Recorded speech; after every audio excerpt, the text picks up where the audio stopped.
Terengganu Darul Iman merupakan negeri yang kaya dengan tempat-tempat menarik. Budaya setempatnya pula sangat memikat.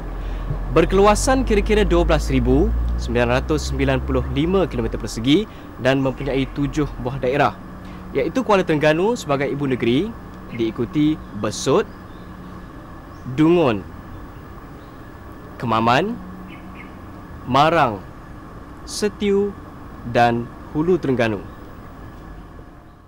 Negeri ini bersempadan dengan Kelantan di sebelah utara, manakala di sebelah timurnya pula adalah Pahang.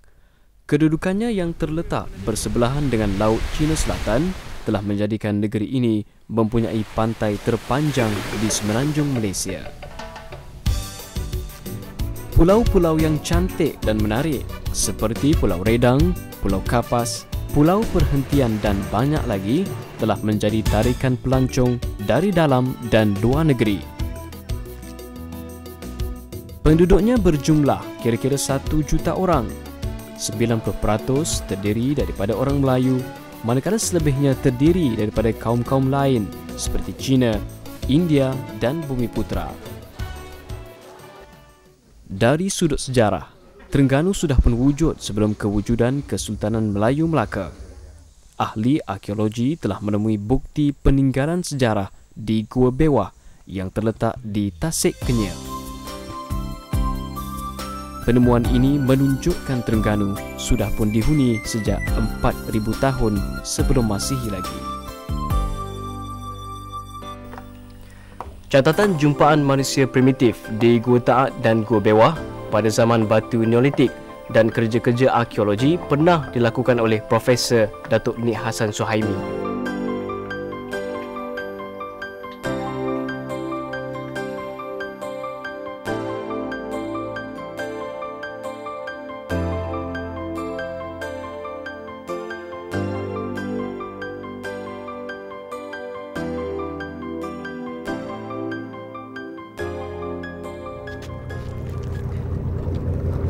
Asal-usul nama Terengganu seperti yang dinyatakan oleh Sultan Umar bermula dengan sebutan Taring Anu, iaitu Anu merujuk sebutan bagi seekor harimau. Berdasarkan catatan Cina Wang Tayuan, Terengganu sudah pun wujud sebagai sebuah negeri sejak tahun 1386 Masihi. Berdasarkan catatan inilah, nama Terengganu disebut sebagai Tong Yanong atau Teng Yanong. Pedagang-pedagang India yang berbahasa Tamil. Yang berbahasa Tamilnya bermakna ada satu perkataan Terenggani. Ya, Terenggani ini kalau dalam bahasa Melayu kita terjemuh daripada perkataan Tamil bermakna tanah yang berbukit bukau. Ya, tanah tinggi yang bukit bukau. Itulah akhirnya menjadi Terengganu. Selain itu, kisah asal nama Terengganu ini melibatkan penduduk luar Terengganu, iaitu penduduk Kelantan dan Pahang. Terangnya Ganu dikaitkan dengan peristiwa beberapa orang pelayar Kelantan tiba di Kuala, kini dipanggil Kuala Terengganu, melihat pelangi di langit. Mereka menyatakan terang sungguh Ganu di sini. Apabila pulang ke Kelantan, mereka menyatakan di negeri jiran sungguh terang Ganunya. Selain itu, terdapat juga kisah menyatakan yang Taring Anu berasal daripada sebatang taring sebesar gading gajah dijumpai di Pulau Duyung. Ketua pulau tersebut menyembahkan taring itu kepada raja dengan ungkapan Taring Anu Tuanku. Dengan itu, kuala sungai itu disebut sebagai Kuala Sungai Taring Anu. Kemudiannya bertukar dari Taring Anu menjadi Kuala Sungai Terengganu. Sebuah kisah lagi berkait dengan sungai yang bernama Sungai Terengan dan Sungai Kerbat. Dipercayai pada zaman silam sudah ada penduduk di sini. Mereka berulang-alik menggunakan kedua-dua sungai ini. Oleh itu, jika mereka bertolak dari Kuala Terengan, mereka akan menggunakan sama ada Sungai Terengan atau Sungai Kerbat.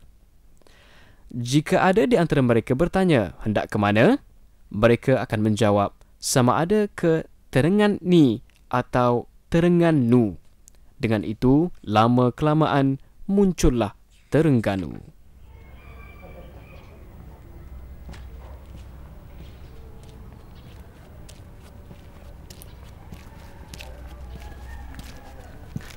Kota Lama Duyung dibina pada tahun 1920. Monumen ini pernah digunakan sebagai sekolah agama untuk mengajar kanak-kanak mempelajari Al-Quran. Dipercayai struktur binaan bangunan ini menggunakan campuran putih telur dan madu lebah untuk memperkukuhkan struktur binaannya.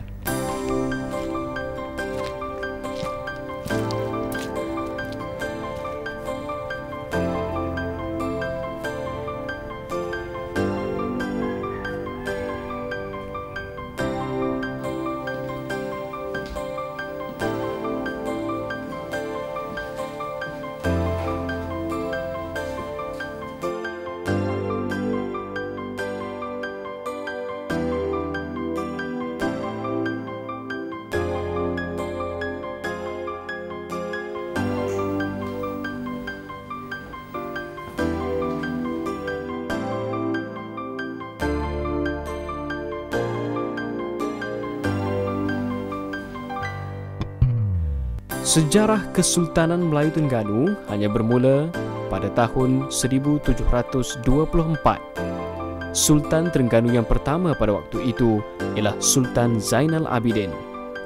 Kerajaan Terengganu muncul sekitar tahun 1700 hingga tahun 1703. Tun Zainal Abidin Paduka Maharaja daripada keluarga Bendahara Pahang telah dilantik menjadi Raja Terengganu dengan gelaran Sultan Zainal Abidin I. Baginda dilantik oleh Sultan Sulaiman Badrul Alam Shah, Sultan Johor ketika itu, kerana mempunyai hubungan persaudaraan. Terengganu mencapai zaman kegemilangannya semasa pemerintahan Sultan Mansur Shah I, Sultan Terengganu kedua. Pada masa itu, Terengganu telah muncul sebagai salah sebuah pelabuhan pedalaman yang terpenting di Kepulauan Melayu. Dari segi kedatangan Islam di Terengganu, sebenarnya kalau kita lihat dari segi penguatkuasaan undang-undang Islam di Terengganu telah bermula pada abad yang ke-14, iaitu 1303 Masihi bersamaan dengan 702 Hijrah.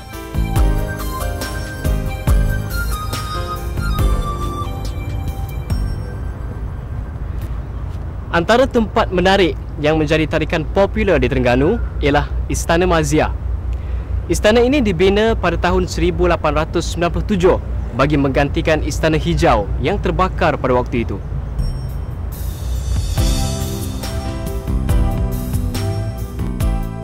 Sultan Mansur Shah I telah melibatkan diri dalam perdagangan dan melantik wakil-wakilnya untuk menjaga urusan perdagangan. Antara barangan yang diperdagangkan ialah lada hitam, emas dan biji timah. Hasil keluarannya berjumlah lebih kurang $30,000 Sepanyol. Terengganu telah menjalin hubungan persahabatan dengan Siam dan hubungan ini berterusan apabila Siam meminta bantuan Terengganu menyerang Raja Ligor pada tahun 1765. Permintaan itu dipersetujui oleh Sultan Mansur Shah I. Sultan Mansur Shah I telah menghantar bunga emas ke Siam sebagai tanda persahabatan. Namun begitu, pemerintah Siam menganggap pemberian bunga emas tersebut sebagai tanda Terengganu mengakui ketuanan Siam.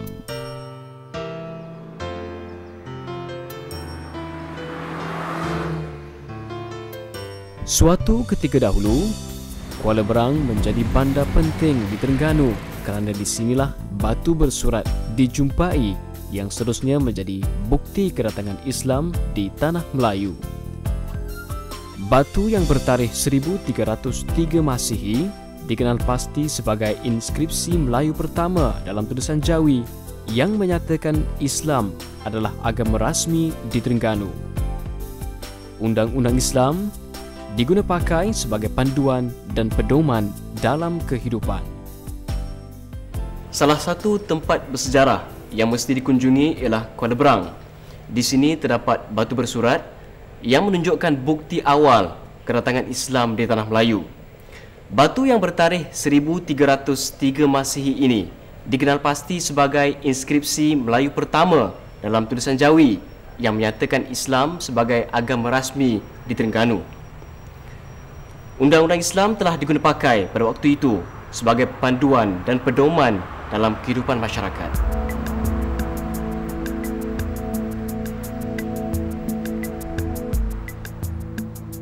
Setakat ini tidak dapat dipastikan dengan tepat tarikh atau tahun dan dari mana kedatangan Islam ke Terengganu. Namun begitu, pada batu bersurat Terengganu tercatat tahun Hijrah 702 bersamaan 1303 Masihi.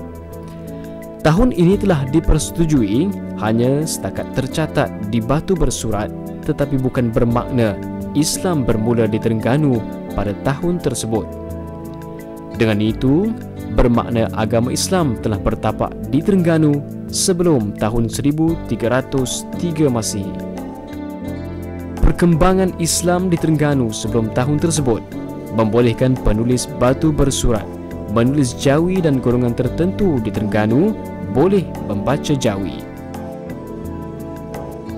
Satu perkara yang menarik di sini, Terengganu adalah negeri terawal di Malaysia mengkanunkan undang-undang Islam. Dalam pada itu, terdapat bukti pada kurun ke-16, Syarif Muhammad Al-Baghdadi sudah berada di Kuala Berang. Kehadiran beliau ini sudah pasti ada kaitan dengan agama Islam dan perdagangan. Beliau meninggal dunia di Batu Belah, Kuala Berang. Keturunan beliau, Abdul Malik bin Abdullah atau lebih dikenali dengan nama Tok Pulau Manis, meneruskan kegiatan keagamaan di Terengganu. Setelah kira-kira 10 tahun menuntut di Mekah dan Madinah, di sekitar tahun 1690, Abdul Malik pulang ke Terengganu dan mengajar ilmu agama di Kuala Berang. Selain daripada penemuan batu bersurat di Kuala Berang, bukti bertapaknya Islam di Terengganu yang masih boleh kita lihat hingga ke hari ini ialah Masjid Abidin. Dahulunya masjid ini mempunyai keunikan tersendiri, iaitu dibina tanpa menggunakan paku.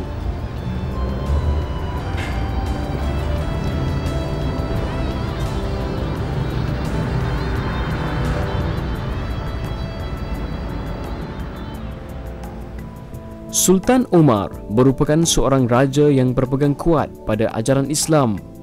Terengganu adalah antara negeri yang terawal menerima pengaruh agama Islam.